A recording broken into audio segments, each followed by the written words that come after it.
Welcome to my channel. Mostly నా videos ఎలా ఉంటాయంటే కంప్లీట్గా పేరెంట్హుడ్ అండ్ మదర్హుడ్ జర్నీ అయితే ఉంటుంది. లైక్ కపుల్ వీడియోస్ ఇవే నేను షేర్ చేస్తాను. సిక్ డేస్ కానీ ఎవరైనా హెల్త్ బాగాలేని వీడియోస్ నేను ఎప్పుడు ఏది షేర్ చేయలేదు. And also last 2 months back అనుకుంటా త్రయా వీడియో అయితే అందరం సిక్ అయ్యామన్న వీడియో అయితే నేను షేర్ చేశాను. అప్పుడు త్రయాకి నేను హాస్పిటల్ తీసుకెళ్ళాలి, ఇంట్లో ఏం రెమెడీస్ యూజ్ చేసి వాడు కోల్డ్ కాఫ్ అండ్ ఫీవర్ తగ్గించాను అన్నది వీడియోలో నేను షేర్ చేశాను. బట్ ఈ వీడియో ఏంటి అంటే యాక్చువల్గా మీకు తెలిసి ఉండొచ్చు న్యూస్లో కాఫ్ అండ్ కోల్డ్ సిరప్స్ వల్ల పిల్లలు ఎంత ఎఫెక్ట్ అవుతున్నారు అనేసి పీడియాట్రిషియన్ సజెస్ట్ చేసి పిల్లల ఏజ్ అండ్ మంత్స్ని వాళ్ళు కన్సిడర్ చేసి మెడిసిన్స్ అయితే ఇస్తారు కదా, సిరప్స్ ఇస్తారు కదా, అవి ఎంత డోసేజ్ వాడాలి అన్నది చాలా ఇంపార్టెంట్. ఇష్టం ఉన్నట్టుగా మనం నచ్చినట్టుగా సిరప్స్ అయితే వేయొద్దు. సో నేనైతే త్రయా గురించి చెప్పాలనుకున్నా. త్రయా హెల్త్ అయితే అసలు బాగాలేదు. 2 days నుంచి కంటిన్యూగా cold cough and on and off fever వస్తూనే ఉంది. ఫీవర్కి అయితే నేను ఏం సిరప్స్ అయితే యూజ్ చేయలే. లైక్ మేము ఫీవర్ సిరప్ యూజ్ చేయక చాలా డేస్ అయింది అండ్ నేను ఫీవర్ సిరప్ అయితే ఏం యూజ్ చేయలే. బట్ కోల్డ్ కాఫ్ కోసం అయితే ఓమదండ, నేను ఓమ తినడం, వాడి ఫుడ్లో కూడా నేను ఓమ యాడ్ చేయడం ఇలా అయితే చేస్తున్నాను. బట్ ఇది కొంచెం ఎక్సీడ్ అయిపోతుంది, వీడి కొంచెం లైక్ క్రిటికల్గా అవుతుందేమో అని నాకు డౌట్ అనిపిస్తుంది. సో మేమైతే హాస్పిటల్ తీసుకెళ్దాం అనుకుంటున్నాం త్రయాని. లైక్ చాలామంది ఏంటంటే తొందరగా ప్యానిక్ అయిపోతారు. పిల్లలకి ఫీవర్ కానీ కోల్డ్ కానీ ఏదైనా వస్తే అట్లా ప్యానిక్ అవ్వకుండా మనం ఎలా సాల్వ్ చేసుకోవాలన్నది చూసుకోవాలి. నిన్న నైట్ ఏమైందంటే త్రయా వచ్చేసి నేను సిరప్స్ వేయగానే నార్మల్ విటమిన్ సిరప్స్ వేస్తాను కదా, వేయగానే నైట్ వామిట్ చేసేసాడు. దాంతోపాటు ఇంకా డైరెక్ట్ పాలు కూడా అన్నీ తీసేసాడు. మళ్ళీ నైట్ 2 కల్లా మేము పడుకున్నాము. 3:30కి మళ్ళీ దగ్గుకుంటూ పాలన్నీ తీసేసాడు. ఇప్పటి వరకు వాడు పుట్టినప్పటి నుంచి ఎప్పుడు కోల్డ్ కాఫ్ అనేది ఇంత విపరీతంగా రాలే. వచ్చినా కూడా ఇంత కాఫ్తోని మిల్క్ తీయలేదు. అంటే నార్మల్గా కూడా మిల్క్ వామిట్ చేసిందే లేదు. బట్ ఫస్ట్ టైం చేశాడు నిన్న. అప్పుడు అనిపించింది నాకు ఇంకా కొంచెం సిచ్యువేషన్ బాగాలేదు అని అనిపించింది. ఎందుకంటే పిల్లలు ఇబ్బంది పడుతుంటే మనమే కదా కొంచెం ఇంకా ఎక్కువ స్ట్రెస్ తీసుకునేది. పిల్లలు ఇబ్బంది పడకుండా ఉండడం కోసమే మనం చేసేదాన్ని. బట్ హెల్త్ బాగాలేదు అన్న టైంలో మనం ఇంకా ఎక్కువ కాన్షియస్లో ఉండాలి. త్రయా వచ్చేసి నేను లేకపోతే అసలు ఉండట్లేడు. కొంచెం సేపు కూడా నేను పక్కన పడుకోకపోతే అసలు పడుకోవట్లేడు. ఇంకోటి వాడికి ఫీడింగ్ ఇస్తా కాబట్టి నా పక్కనే ఉంటున్నాడు. బట్ వాడికి కూడా కొంచెం ఆడుకోవడానికి స్కోప్ ఇస్తున్నాడు. బట్ కొంచెం సేపు ఆడుకున్న తర్వాత మళ్ళీ వచ్చేసి నా దగ్గరకు వచ్చి హగ్ చేసుకుంటున్నాడు. This is what happening past 2 days నుంచి. మా త్రయా ఎలా అంటే టూ యాక్టివ్ పర్సన్. బట్ సడన్గా ఇట్లా అయిపోవడం నాకే చూడలేకపోతున్నా. అండ్ మోరోవర్ ఏంటి అంటే పిల్లలలో ఎప్పుడైనా గమనించాల్సింది ఏంటంటే వాళ్ళకి ఇమ్యూనిటీ పవర్ ఎలా ఉంది అని కన్సిడర్ చేసి హాస్పిటల్ తీసుకెళ్ళాలి. అలా అని ఊరికే చిన్నదానికి పెద్దదానికి హాస్పిటల్ తీసుకెళ్ళడం ఈజ్ నాట్ కరెక్ట్ నా ఉద్దేశంలో. పిల్లలకి ఏదైనా క్రిటికల్ ఉన్నప్పుడే తీసుకెళ్ళడం బెస్ట్. ఎందుకంటే మనం హాస్పిటల్ తీసుకెళ్ళినప్పుడు నంబర్ ఆఫ్ పీపుల్ మన పక్కన ఉంటారు. ఆ పిల్లలలో కోల్డ్ కాఫ్ టైఫాయిడ్ డైరీ ఇలాంటి ఎన్నో డిసీజెస్తోనూ వస్తారు పిల్లలు. అది మన పిల్లలకి ఎఫెక్ట్ అవ్వద్దు అని అంటే ఆలోచించి తీసుకెళ్ళాలి. ఇప్పుడు త్రయా కొంచెం బాగాలేదని నాకు అనిపించి ఇంక ఇవాళ ఆఫ్టర్నూన్ తీసుకెళ్ళాలని అనుకుంటున్నాం. 2 days కొంచెం ఇంట్లో రెమెడీస్తో చూసాం. But it's not working on it. చూద్దాం. ఇంకా నేను త్రయాకి ఏం ఫుడ్ పెడుతున్నా ఇట్లా ఫీవర్ ఉన్నప్పుడు కూడా నేను షేర్ చేస్తాను. అందరూ త్రయా తొందరగా రికవర్ అవ్వాలని బ్లెస్ చేయండి, ఓకేనా? ప్రే చేయండి అండ్ బ్లెస్ కూడా చేయండి మా బుజ్జి బాబుకి.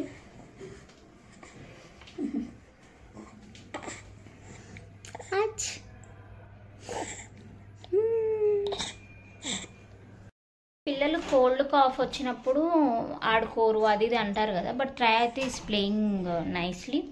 బట్ కొంచెం అయితే వాడు కోల్డ్ కాఫ్తో ఇబ్బంది పడినా కానీ ఆడుకోవడంలో మాత్రం ఏమీ అంత డిమ్గా అయితే ఏం లేడు.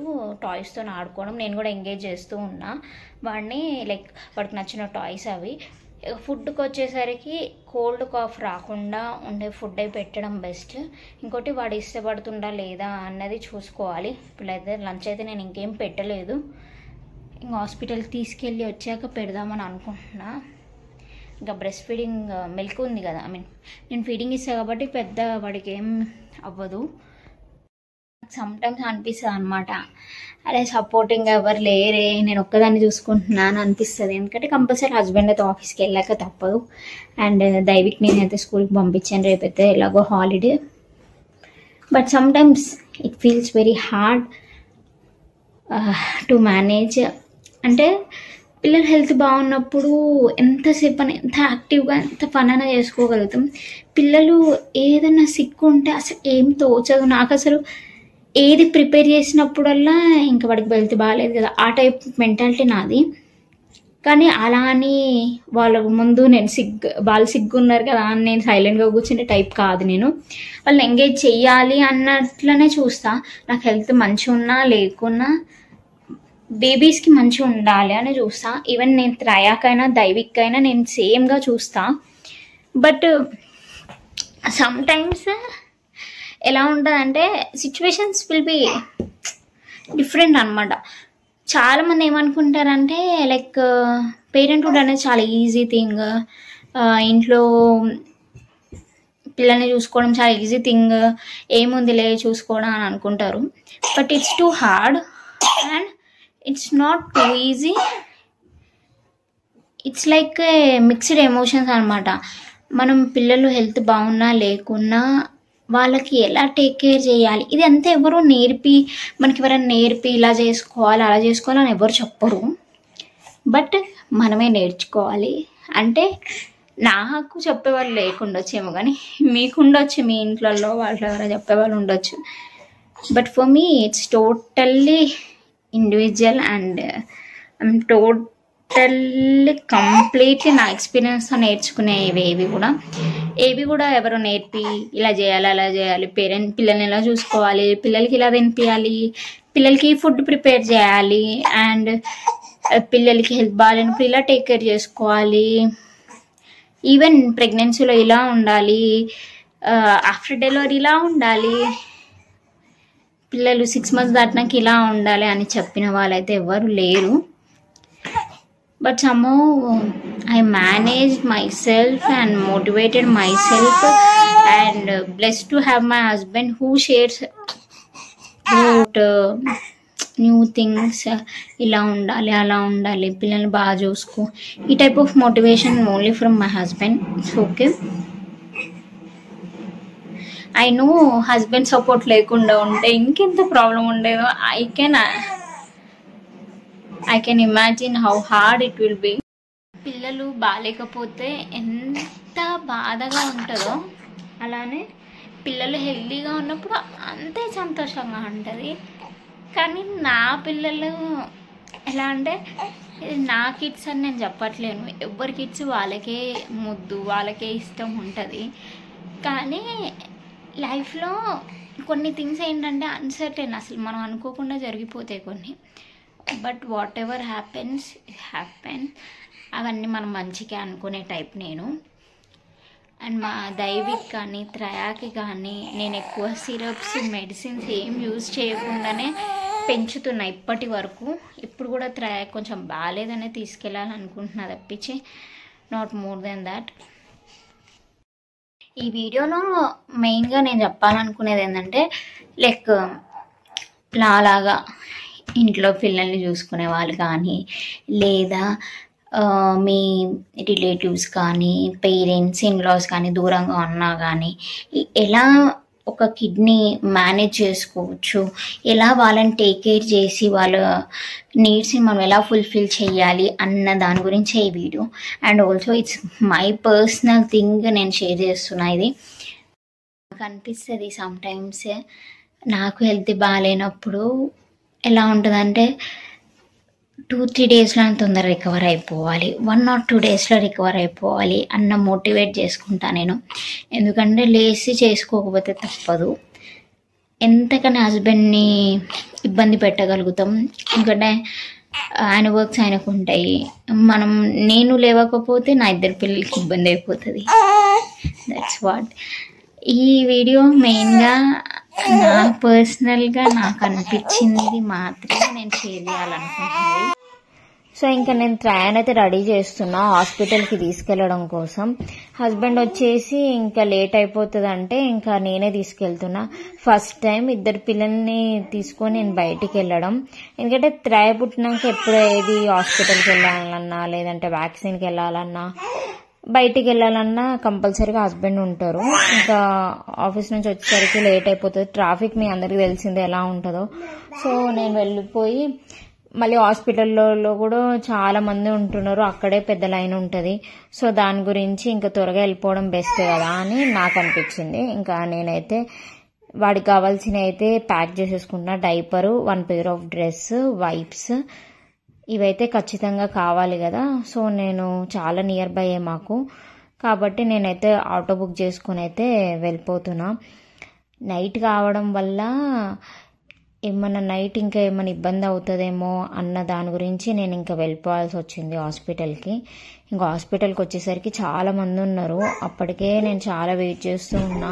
ఇంకా కోల్డ్ అసలు తగ్గట్లేదు కదా, దగ్గుతూ ఉండేసరికి ఇంకోసారి అడిగాను. వాళ్ళని అడిగితే పంపిస్తాను అన్నారు. ఇంకా టోకన్ వైజ్ మనం ఎలా సీరియల్ నంబర్ వైజే పంపిస్తారా. సో పంపించే వరకు వాడిని కొంచెం కూల్ డౌన్ చేస్తున్నా. చాలా వరకు వాడు డల్గానే ఉన్నాడు. వాడు ఐస్లో మీరు చూడొచ్చు కంటిన్యూగా డల్ ఫేస్, ఐస్లో నుంచి వాటర్ వస్తుంది. ఎందుకంటే దగ్గుతున్న ప్రతిసారి అలా వస్తుంది. ఇంకా ఇంకో పక్కన వచ్చేసి దైవిక్ని కూర్చోబెట్టేశాను. వాడు ఇంకా క్రాంకీ చేసిందంటే ఇంకా నాకు ఇబ్బంది అయిపోతుందని ఇంకా ఆ రోజు మెడిసిన్స్ నెబులైజర్ పెట్టమన్నారు. మెడిసిన్స్ అయితే ఇచ్చారు. ఇంకా ఇది వచ్చేసి నెక్స్ట్ డే వచ్చేసి నెబులైజర్ పెట్టమని చెప్పారు. ఇంకా మా నేబర్స్ అయితే ఇచ్చారు నెబులైజర్. దాంట్లో లిక్విడ్ అయితే కొనుక్కొచ్చుకున్నా. ఆ లిక్విడ్ అయితే యాడ్ చేసేసి ఇంకా ట్రాక్ అయితే పెడుతున్నాం. నేనైతే ఫస్ట్ టైం వాడుతున్నా. దైవిక్కి నేను ఎప్పుడు వాడలేదు. ట్రయాక్ అయితే ఇదే ఫస్ట్ టైం. దైవిక్ అయితే అసలు నేను ఇప్పటివరకు యూజ్ చేయలే. అసలు ఎలా యూజ్ చేయాలో కూడా నాకు తెలీదు. ఆ టైప్ నేను ఎప్పుడు నెబులైజర్ని అంటే నాకు అంత ఐడియా కూడా లేదు. ఇది ఇట్లా కోల్డ్ కాఫ్కి ఖచ్చితంగా వాడతారని తెలీదు. ఇంకా డాక్టర్ వచ్చేసి క్లియర్గా చెప్పాడు లంగ్స్లో ఇంకా బ్రీతింగ్ ఇష్యూ కానీ ఏముండదు. యాక్చువల్గా ఇంత పెద్దగా వీనికి కోల్డ్ అవ్వడానికి కారణం ఏంటంటే గురు సౌండ్ రావడం, బాగా సౌండ్ చేసుకుంటే దగ్గుతున్నాడు కాబట్టి ఈ నెబులైజర్ పెట్టమని చెప్పారు. ఇంకా సిరప్స్ అయితే ఇచ్చారు. సిరప్స్ అయితే నేను వాడుతున్నా. బట్ నేను సిరప్ అయితే 1 డేనే వేసిన తర్వాతకి సెట్ అయిపోయింది. నా దృష్టిలో సిరప్స్ అనేది కోర్స్ వైజ్ వాడడం కంటే వాళ్ళ కోల్డ్ కానీ కాఫ్ కానీ ఫీవర్ కానీ ఉన్నప్పుడే వాడడం బెస్ట్ అన్నది నా ఫీలింగ్. మీరు ఎంతమంది ఇలా రిలేట్ అవుతారు, లేకుంటే డాక్టర్ చెప్పారు కదా అని ప్రిస్క్రైబ్ చేశారు 3 days 4 days పెడతారు. ఇప్పుడు మన పిల్లల గురించి మనకు ఐడియా ఉంటుంది, వాళ్ళకి ఎప్పుడు క్యూర్ అయిపోతుంది ఏంటి. నా దృష్టిలో పిల్లలకి ఇమ్యూనిటీ పవర్ ఉంటే త్వరగా రికవర్ అవుతారు, లేదంటే ఇంకో హాస్పిటల్ పాలవుతారు అన్నట్టు ఫీలింగ్ ఉంటుంది. సో వాళ్ళు ఎంతకైనా ఇంట్లో రికవర్ అయ్యేలాగా చూసుకోవాలన్నదే నా ఉద్దేశం. ఇప్పుడు త్రయాన్ని కూడా తీసుకెళ్ళడానికి కారణం ఒకటే రీజన్, బాగా దగ్గుతున్నాడు, అదొక్క రీజనే. రన్నింగ్ నోస్ ఉంటే ఏం ప్రాబ్లం లేదంట, కానీ దగ్గు ఉండొద్దంట. ఆస్తమా ఇలాంటివి వచ్చే ఛాన్సెస్ చాలా ఉంటాయి. ఇలా నంబర్ ఆఫ్ థింగ్స్ ఇప్పుడు పిల్లలకి అయితే రకరకాల జబ్బులు అయితే వస్తున్నాయి కదా, అవన్నీ ఏం రాకుండా మనం ఎలా మేనేజ్ చేసుకోవాలి అన్నది పేరెంట్స్ మీద డిపెండ్ అయి ఉంటుంది. కంటిన్యూగా బయట తిప్పడం, పిల్లల్ని అన్హైజీనిక్ క్లాత్స్ వేయడం, ఈ బ్యాక్టీరియా అవన్నీ ఫంగస్ ఇట్లా ఏదైనా ఉండొచ్చు. అసలు మనం ఎంత క్లీన్గా ఉంచినా కూడా పిల్లలకి ఏదో ఒకటి అటాక్ అవుతూ ఉంటుంది. దాన్ని మనము మళ్ళీ అలా అవ్వకుండా చూసుకోవాలి. 2 strips అయితే ఇచ్చారు.